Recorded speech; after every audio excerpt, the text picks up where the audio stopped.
G'day, Konrad. Good to see you. You too, Andrew?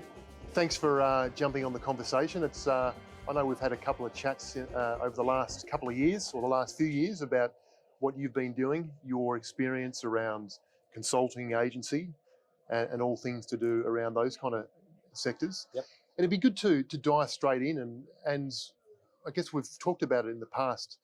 Perhaps the bridging of the gap between the traditional consulting and an agency world. I know there's constant change between those two disciplines, but it'd be good to hear about what you're seeing there at a high level. Oh yeah, straight into it, hey? Yes.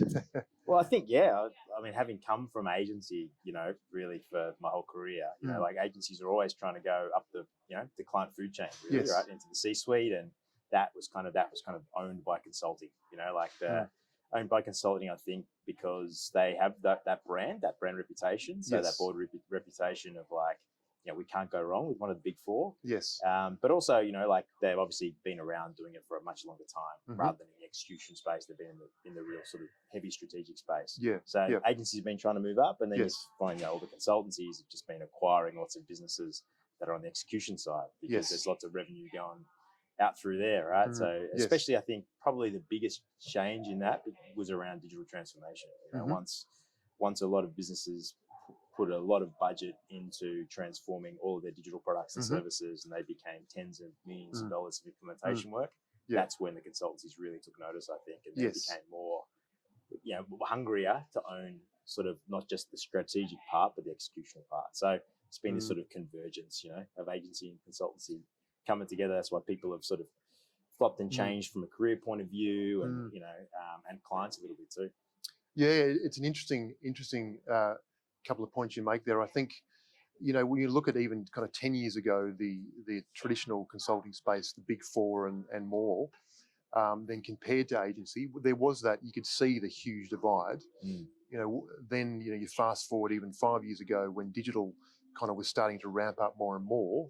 We saw some of the larger consulting organisations kind of dipping their toe in the water around digital and those sort of consulting things. Yeah.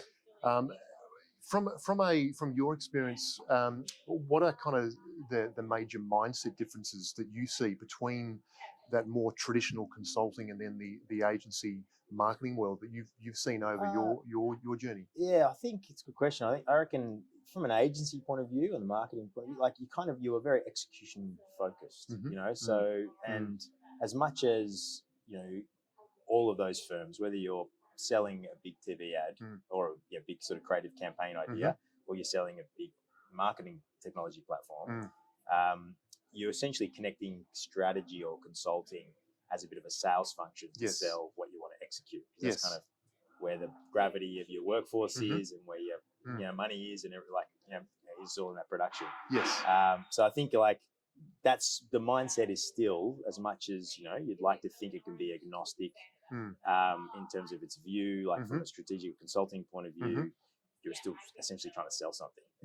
Whereas I think the agency, the consultancy side is a little bit more, there's heavy strategic focus around really solving and identifying the real business problem, and happy and very, very good at the strategic mic drop. Very good at the 100-page document that then goes to a board that gets ratified. But that's where they seem to fall over a little bit, is in the enablement internally, or the execution of that, to actually realize the value of what that strategy is over time, because they've just never really done it, and they they've bought things to do it, but still the kind of handover point or the integration of those two, from my experience, is really still flawed, and clients can see that. So I hear you. That divide between the very high level helicopter strategy view and then execution, that seems to be very quickly being closed, doesn't it? The customers are wanting more immediate value, as opposed to, we look at not too long ago, there was large consulting engagements through either traditional consulting or agency, that there'd be a huge discovery phase, hours of people's time, hours of budgeting just to get to a position of where we think we're at, let alone testing or prototyping or rolling in the out. So you're seeing in the market that customers, in a good way, are demanding more value up front to see where we're heading. 100%, because I think the value conversation is another one, right? Like, the value of like, I think previously, you would probably go to a big four to ratify something at a board level. Yes. So you'd spend all that money to business case something and get that sort of tick of approval. I think what certainly is, maybe it's only been the last 18 months since sort of the pandemic, if you like. But I think the trend started a bit earlier than that, where needing to deliver value quicker has been on everyone's mind. And CEOs, CMOs, CIOs, they've never rotated more through organizations before. Like their tenure's never been shorter. So they've got only a short amount of time to deliver value. So they need to work with partners that can do that. And I think, what consultancies, again, from experiences, like where they maybe fall down is that they're still quite siloed in their thinking. So to really truly create value quickly, you really need a small cross-functional team across not just business strategy or business design, but brand and technology and customer experience to be able to deliver value really quickly. But like they struggle to connect that. Yeah, it's a good point. So I know we've dived straight in there. If we kind of take a step back then and look at your own kind of personal experience over the years. As I understand it, you founded your own agency back in the day. Yep. And it'd be good to hear a bit more about that. That agency was then acquired. You were then, running Isobar in Australia, the CEO. Yep. Then to now running Shadowboxer. It'd be good to hear a bit more about, putting yourself back in the perhaps, when you were co-founding the agency days to then Isobar and to now. What are some of the things you can share around that kind of experience? And perhaps the differences between that many years ago and now and the landscape. Yeah, cool. Oh man, it's like feels like a long time ago. Where do you start, kind of thing? 20 years, right? So 20 years we started Visual Jazz. Right. Out of our mates, spare bedroom, the classic sort of digital agency story, if you like, But I think probably the difference between us and maybe others that sort of didn't make it out of the bedroom was that. My co-founder, he was the maker. He was the multimedia designer. Right. Back then, it used to be called multimedia. Right. Yes. and I studied marketing, so I was kind of more the business and marketing side and had a connection to clients. So we did pretty well in sort of like bootstrapping the business and turning it from 2 people into 6 people into 10 people into 20 people. Yes. So that was it was an incredible ride then, especially when you're 21, 22. Yeah, I can imagine. But we I think the best thing we had going for us is we had no fear and no idea. Right. Like we literally didn't know the risks we were taking. Yes. We had no real governance around what we were doing. And it was kind of the Wild West. Yes. It was after the .com bust. Right. Like we were picking up briefs that I don't know if you remember Sausage Software, like those sorts of companies. It rings a bell. It rings a bell. Like the golden companies of the .com rise, and then there was a big bust. But we're picking up briefs that they were, quoting $300,000-$400,000, and we would do it for 8, and think we were millionaires, sort of thing. So we're kind of like we just started at the right time, to ride through that, and then we actually merged with another guy who was a sort of solo operator around marketing and advertising, and became kind of a full service agency, really, not just digital but creative agency, and could have gone down that path, but we probably then evolved back again to going, well, really, there's so many agencies out there, like where our key expertise really can be is around digital. I see. So we're back sort of more around the platform and digital product side, which is probably, again, part of our growth. But we merged with him, and he had 15 years experience on us, and different connection. And that was great. And then, we sort of had that 7-year business cycle where we got, tapped on the door a few times. During that process, and there was a big consolidation happening around 2007, 2008, before the GFC really hit us. In particular, around the agency world, in the agency world, where businesses were buying, other businesses to differentiate their services, and we were acquired by an ASX-listed company called Mitchell's, which was the biggest independent media agency in Australia, on the ASX. Harold Mitchell was the founder. Quite a well-known media mogul. And he was, in hindsight, doing a bit of a roll-up. So he'd acquired a PR agency, another sort of more technology-focused business out of Perth, us, all at the sort of same time. And that was great because we had a very short, golden handcuff term. Right. Yes. And being 28, 29, that was what we wanted more than dollars. Yeah, it's huge. Just to go put the backpack on and go travel. But, yeah, wow. but it was great in terms of they just left us alone, and we performed well for them. And then I put the backpack on and went traveling. And during that time, Aegis Media in the UK acquired them. Right. I ended up finding that out in a hostel in Istanbul. When I was backpacking, it was quite funny. Fantastic. Just because a guy that I was having a beer with worked for Cara, which is part of their business in the US. Okay, right. I sort of mentioned what I did, and he said, "Oh, I think we bought you yesterday." I'm like, "What?" Anyway, so that I got acquired by Aegis, and actually just happened the guy I reported to at Mitchell's. We reported to at Mitchell's. Went home to the UK and worked for Aegis, so he introduced me to the founder the CEO of Isobar, which is their global digital agency. Right. And I got encouraged to come back and merge Visual Jazz with Isobar. Right. Yeah, and so Isobar was about a 20-person agency in Sydney, and we were about 100 at the time here. And so I did that, and then Dentsu acquired Aegis Media during the maybe 2 years later, and 7 years later, I was still there running the Isobar group, which we then I sat on the other side of the acquisition table, and we acquired 2 or 3 other businesses, and we built that up to maybe 500 people across Australia and New Zealand. Okay, yeah, it's huge growth. Yeah. And I left 2 years ago. There you go, and it's it seems like yesterday, doesn't it? The in terms of relating to what we're talking around the difference between consulting and agency.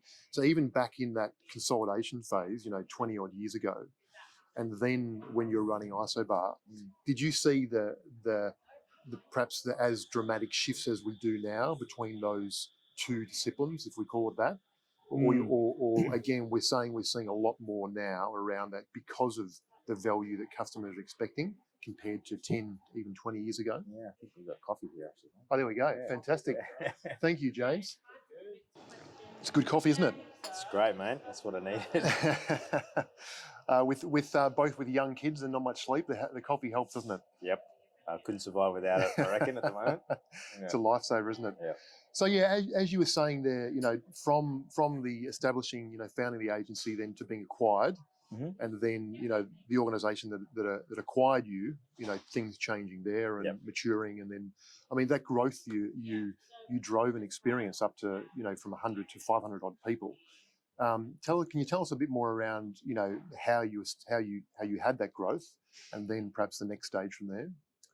I think we were just good at evolving the business, model in a way. Like we were very good at doing one thing, which was making websites, really. And then we weren't necessarily like designing it really, truly to solve a business problem. And then we sort of added that sort of consulting level to it. And we leant really hard into innovation and digital products and services before others really did. And so we're kind of like, I guess always trying to look at the next place to play, which is kind of why we had some growth, and we had some really good organic growth.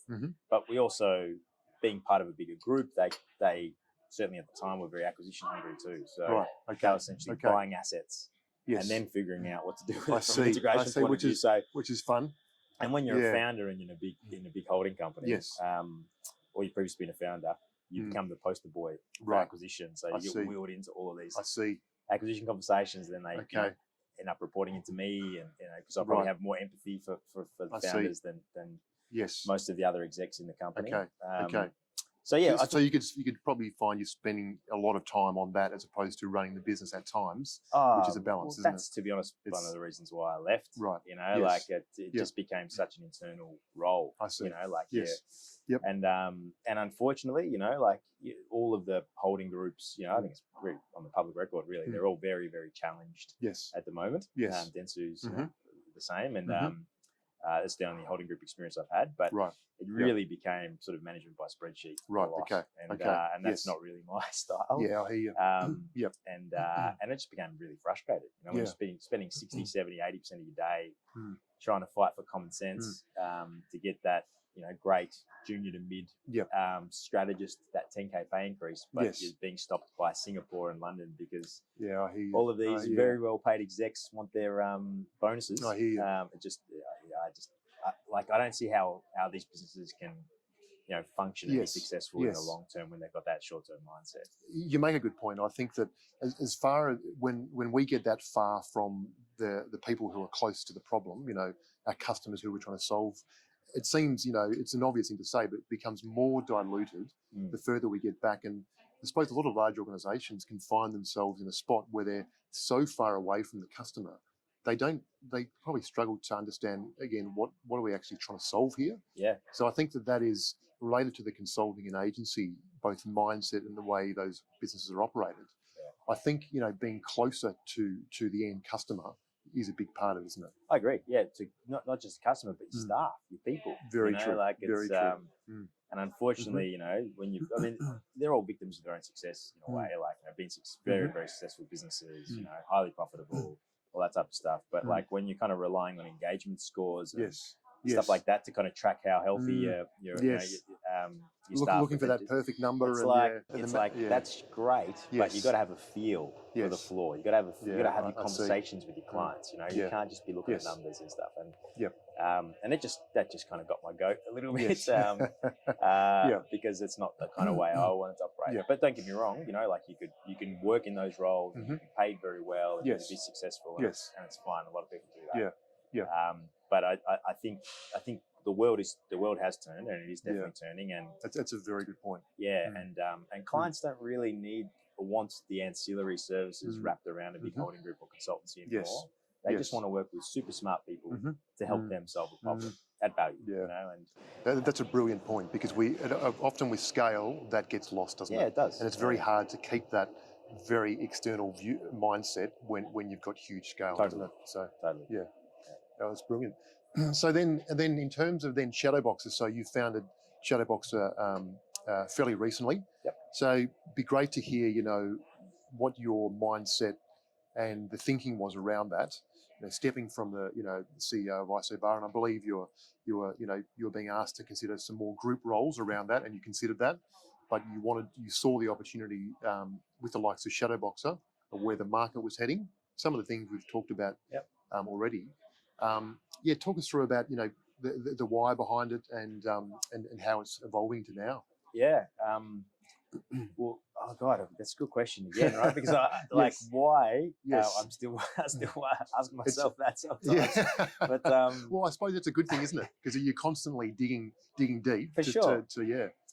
But look, ultimately, I left. Got a great opportunity to leave at a great time, and and very proud of the legacy that I left in the group that I was working in, right? But and I really left to be a dad, to be honest. A young family, and my wife's got a startup, and I thought it was just got to flip the table a little bit, because when you're got a big important CEO title and your kids are sick and they can't go to daycare, you're the one that goes to work and your wife stays home, which is not the right thing necessarily. And so I wanted to flip that, and so I did that for a while. It was great. Yeah, that's brilliant.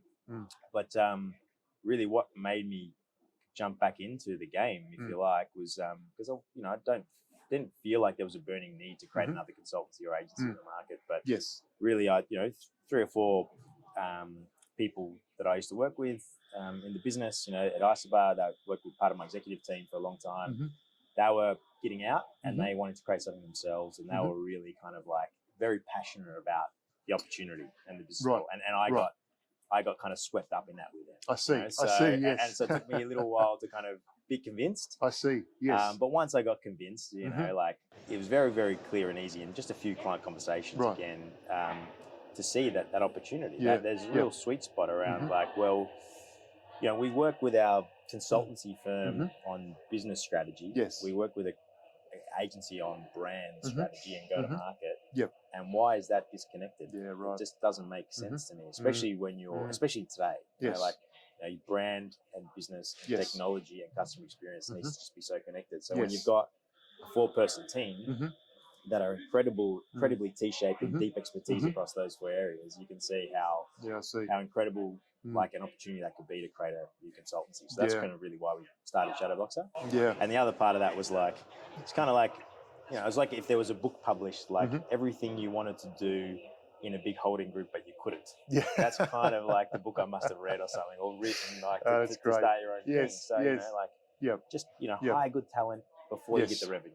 right? Yeah. So those constraints, just all of kind these of things. being No timesheets. Yeah. Just go value-based Yes. pricing. Mm-hmm. Utilizing creative capital to have Mhm. sweat equity in, Mm-hmm. in organizations that you believe in. Yes. Things like that, that you just couldn't move the needle on. I tried for years and years and years, but couldn't move the needle on. But so it's like independent. Yeah. Let's have a crack at it ourselves. Yeah. Great. I think that the little I know of you and your businesses, and talking to some other people across consulting and agency sectors that have known of you, you seem to be, from a mindset point of view, to be very in touch with what's actually happening in the market, not just at a corporate or bureaucratic level or a business level, but at a human level. And I think you talked about your own family and why you're doing this as well. I think that from my view of yourself is that you're very connected at a human level to both your staff and the market. I think that resonated in a conversation we had a few years ago. So I think perhaps in the big consulting space, that thing is often missed. That we get caught up, people get caught up in methodologies and frameworks and bureaucracy, and sometimes forget that what we're actually trying to do here is better the life of a human who's in our business community. So do you see that similar thing in terms of the work you do? Totally agree. Yeah, it's a great point. I mean, I feel like quite an imposter sometimes because I don't necessarily have that toolkit that like a lot of other consultants have. I think that's a good thing now. Well, going forward, potentially, but I've obviously worked with people that do. Right? So you know the right. You sort of know the right. Sort of tool to pull out of the kit bag. At the right time. Which is great. But but it is really just understanding the human problem. Right? And I think people lose sight of that. Sometimes around different models, and we're all just. Like any client you work with, any staff member you work with, we're all just people trying to do our best as well, right? So it's just whatever we can do to nudge that along, like improve incrementally or dramatically that experience. That to me is kind of why we do what we do. I hear you. It's a good way to put it. So now Shadowboxer, you're in the thick of it. Your growth. There's been a few media releases around some of the customers you're winning and some of the sectors you're shaking up in a really good way, which I think has inspired us at Foundstone. We're probably looking at a similar thing in that we come from the consulting perspective as opposed to agency. But we're seeing the big four there and the big five and all the mid-sized consulting organisations. And we do see a similar shift, like you've described, around those layers of bureaucracy. And when you get an executive in one of those bigger organisations, they're so far from the customer that they find it challenging, with good intent sometimes, to have that external view or even get the read of what's happening. And I think with not to make it COVID centric, but with COVID for us, that there's so many unknowns out there because of that, and still going forward. But I think that's a good thing for the organisations and people that have a very live read of what's happening. So can you tell us a bit about some of the things that Shadowboxer are doing around how you're engaging with customers, both on a, interacting and communicating, but also from a commercial basis? I know you're doing some fairly innovative things around, commercial, different commercials, services for equity. It'd be great for people to learn around where that's potentially heading as well. Oh, cool. Yeah. I think again, not necessarily by design, but it is definitely by design now. But we just love working with people that are on a mission. Businesses and brands that are on a mission. So and you can find that at a board level for sure. But you also find it a lot with sort of more scale up or startup businesses too. But it's just that mindset. So it's lovely to work with people who've got that mindset, right? Because they really want to they want to move the needle on growth. As opposed to push numbers around on a and growth not for growth's sake, but growth because there is a belief of being able to sort of change the world in a positive way, or change change your customers' world in a positive way. And I think that's a really energizing sort of place to play for us as consultants. And so we work with larger enterprise style businesses where we are really acting like a consultancy firm, really connecting business, brand, technology, and customer experience strategy together. And working with boards and working with CEOs on the next level of transformation for an organization. That might be a $200 or $300 million business. And that's probably a really good sort of sweet spot of client for us, because you can make a really big impact. For sure. And then we're working with, maybe scale ups where there's businesses that have been more founder led. They've raised a bunch of capital. They've got customers and revenue, and they're looking to either expand in different markets or get to the next raise or get to an exit or something like that. But they've probably built a great product, and they've solved the customer problem through technology, but they've probably lost sight of or haven't paid attention to brand. And what a go-to-market strategy will be to scale. And so we're kind of helping them around there. And they're more sort of paid engagements, however, some of the scale-ups we work with, like, especially if they're kind of going through capital raising, they can't necessarily afford to pay all fee. So we're 100% open to sweat equity deals. And we've had one of those that have been really successful for us so far. Yeah, I saw it in the press not too long ago. Yeah. So it was a sort of a hospitality middleware software business that got acquired by X15 Ventures. But we only do that really when we work with the founder and work with the teams for a good 3 to 4 months in consulting capacity to kind of make that judgment call ourselves. Because you can't put all your time and energy into all of them. I can imagine. And then we're working with really kind of like as a more kind of a venture studio, really, where we're creating businesses and brands from the ground up, either with founders or with enterprise, where we'll do everything from opportunity exploration to hi-fi prototypes to building out what the MMP will be and testing things in market and that type of stuff. And you can do that when you're a small, strategy, design and technology team. And that's great because, you are literally, doing everything from pricing model strategy to designing the customer experience and the brand. And in those instances, again, we'll make the judgment call where we'll offer or even really want to have equity in that versus a fee, because I truly believe, when you're building a consultancy based business, which has essentially always been head hours based business, the only way to kind of build more value is to scale, hire more people, sell more hours, all that sort of stuff, right? And I think that's really where most companies come unstuck, is when they do scale past that 30, 40, 50 person sweet spot. So how do we build value otherwise? Like, let's put our creative capital that's good use. That's a huge and insight. invest that into businesses we think will shape the future. Now, some of them will be dismal failures. But I really hope that 1 or 2 or 3% we've got in others will be worth way more than you could ever have created. I hear you. Down the track.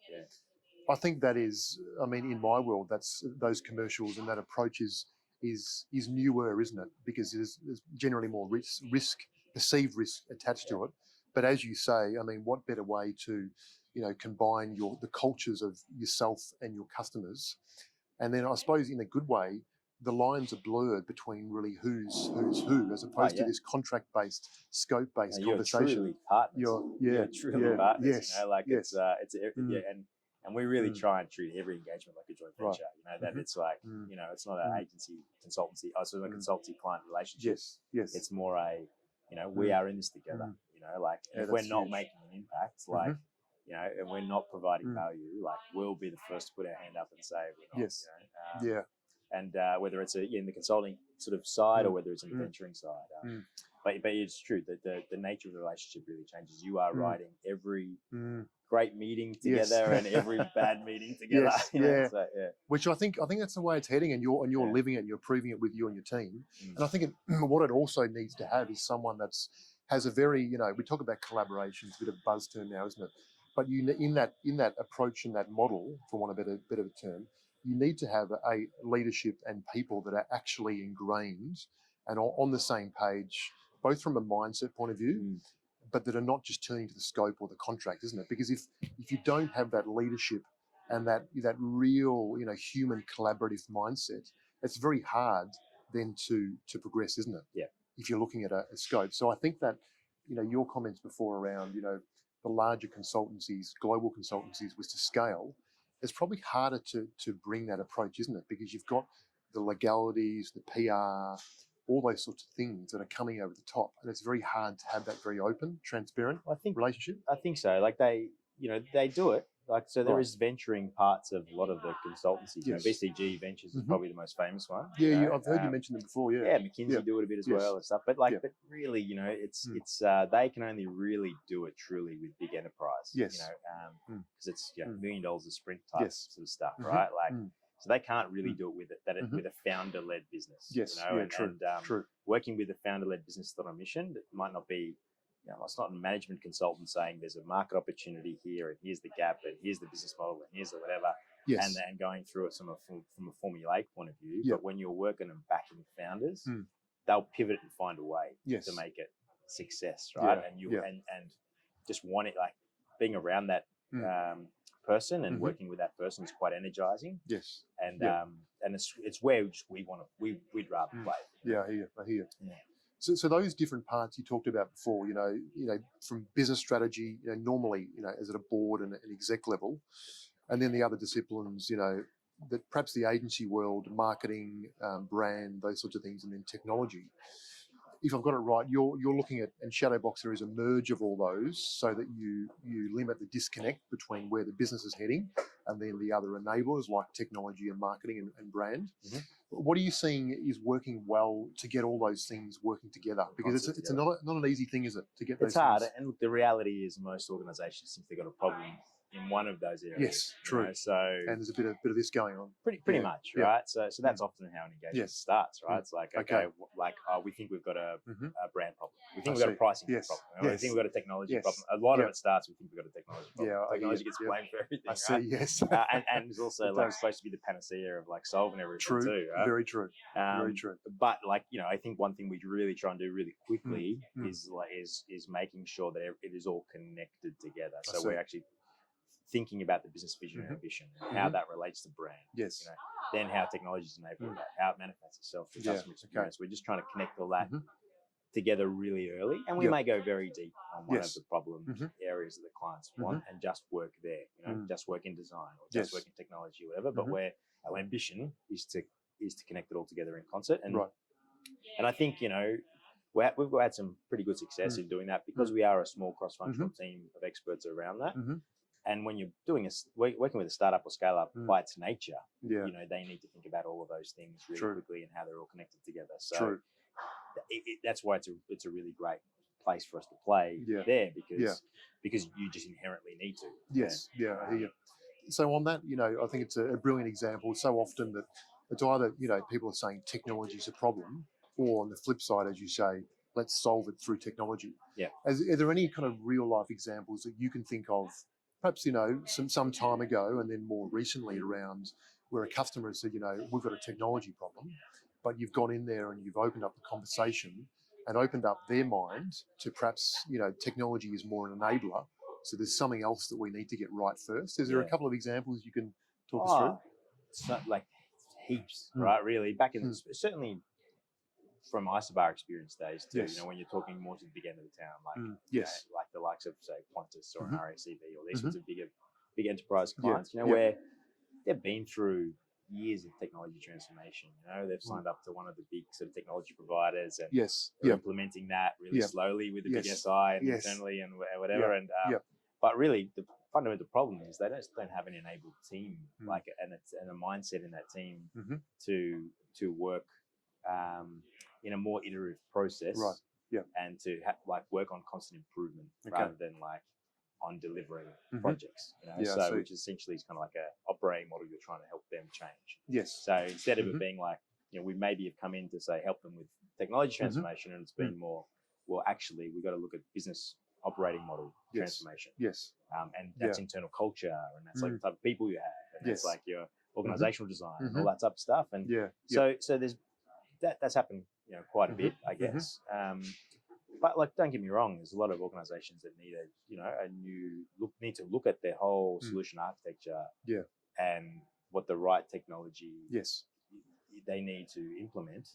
I think what the unfortunate thing is when you're working at a bigger digital agency, you sort of have, you kind of have to sell a certain technology because you've got a massive bench that implements that technology. So you kind of have to, you're already kind of predetermined the answer before you even go in there help solve the problem. So Yeah. we're very, very clear on like Mm. being completely agnostic to technology. Yes. And kind of a little bit, I wouldn't say anti-enterprise, because enterprise tech is really valuable, but like, but how do we help create value much quicker? How do we help the organization separate the operating layer of their business from the presentation layer the customers see, because that will help them move quicker. Yes.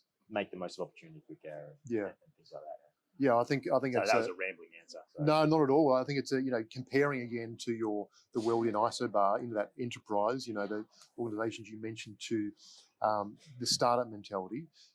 We probably there's been years of enterprises trying to learn off startup, and a lot of that has been just face value stuff. And look, we've got this innovation lab here and there. But I think that what we're seeing is those organisations, particularly or mid-size, where we play, and then the large enterprise. If there's not actual genuine DNA that is actually doing that, and they're not very centered on where the customer is now, where they're heading, I think what we're seeing, it's going to show probably a lot more quickly than it did perhaps 10 years ago. That if you're not really in tune, and the unknowns we're living in now from an economy and the pandemic point of view, but if you're not really in touch live with what's happening, then you're going to miss, and big organisations, small organisations are going to miss opportunities, aren't they? Totally. So on that, just briefly in terms of strategy. So the strategy, some of the strategy work we do is a lot of it is getting our customers to think about strategy externally. So as opposed to the big ideas internally, which there's many of. Let's start with, okay, what is happening externally in our customer, in perhaps markets we've never even explored before, in that world, and then really digging into some of those unknowns and insights to then to help be the foundation of strategy. What are you seeing in that space around, changing that mindset around to that external view? Do you see that fairly prevalent in the organisations with good intent, a bit too internally focused at times? Yeah, I was like spot on. Yeah, I think it's very, most organisations, really do have the blinkers on. It's kind of, and that's really why they engage consultants, right? Like it's to kind of like provide different insight into like macroeconomic factors or other industry trends or whatever it might be, because they do need to think outside what they already know. So I mean, I think that's excellent, and that's often where the gold comes from, right? Like it's kind of where the gold opportunities for growth. Because otherwise they're just going to incremental growth. Yes, that's right. That's right. And that's fine. And I think the traditional consultancies have been very good at that, because they look at like optimizing supply chain, and cutting costs out, and stuff like that. But I think when a more creative consultancy can look at like what's the brand opportunity out there, where's the new venture opportunity out there, which can help them hopefully with like 2-3 times growth. Cool. So there's terms like co-creation and collaboration, which are out there, at the risk of buzz terms, but this term co-creation, what it actually really means in business. And you've talked to a couple of examples of being very ingrained with both the market, getting a read of the market, but also then with your customers, you're so ingrained that there's not the, is this in scope or is it out of scope mentality. Where are you seeing, what does those terms really mean to you in the business you're involved in now and the market? Yeah, well, I think they're great from a mindset point of view, like co-designing or co-creating something when you've got a client engagement, I think is an excellent way to solve a problem. Yes. But where it probably becomes, where the rubber hits the road a lot more is when it's actually commercial, like where it's like, well, we'll forego our fee, if this wins, we win, as well. Or we'll heavily reduce it and we'll get the upside. Or like if what we deliver together has the impact we have modeled out that we think it will have. Like let's share that, versus like all, it's kind of like a risk reward equation, really. Like, we're happy to take a big risk because we believe in your client. Versus take no risk and we'll take all the fee, thank you, and you can take all the risk, client, right? Like, so it's kind of that. But also what it means for us, co-creation in that sort of ventures part means we're not necessarily backing just a founder and have a very small percentage of the business, but also charging fees as we go. We actually are co-creating the business together, where we have more like, rather than 3 or 4%, we've got 30-40%. I see. Because we are essentially the head of design, head of technology, head of strategy, in that company. Right. And we want to do one of those a year. Yeah. Okay. Yeah. Wow. And see if we can help great businesses as well. Yeah. Well, I think that is groundbreaking, and I wasn't thinking about it from that perspective, but like you've said, when the commercials, you're ingrained from a commercial aspect, that's when it is a real test, isn't it, of how well you're working together. And I think you're proving that from what I see, Shadowboxer and yourself personally, you're proving that model in across the sector. So I genuinely hope that people can learn from that. Because I think the closer we can get to that way of doing things, I don't even want to call it a model, it's more of a way of doing things, isn't it? But I think that we'll see benefits from, value to better serving our business communities. So yeah, it's brilliant. We think so. I mean, it's a risk. It could all not work. So well, true. That's the beauty of it, isn't it? I mean, there's got to be a level of trust there, doesn't it? So totally. Educated risk. Well, exactly. Good way to put it. Well, it's been brilliant to catch up, Konrad. Appreciate you making the time, and good to hear you're shaking up perhaps some traditional mindsets out and bringing some real value to all the customers you're working with. So thanks for sharing your experiences. Thanks for having me. No worries.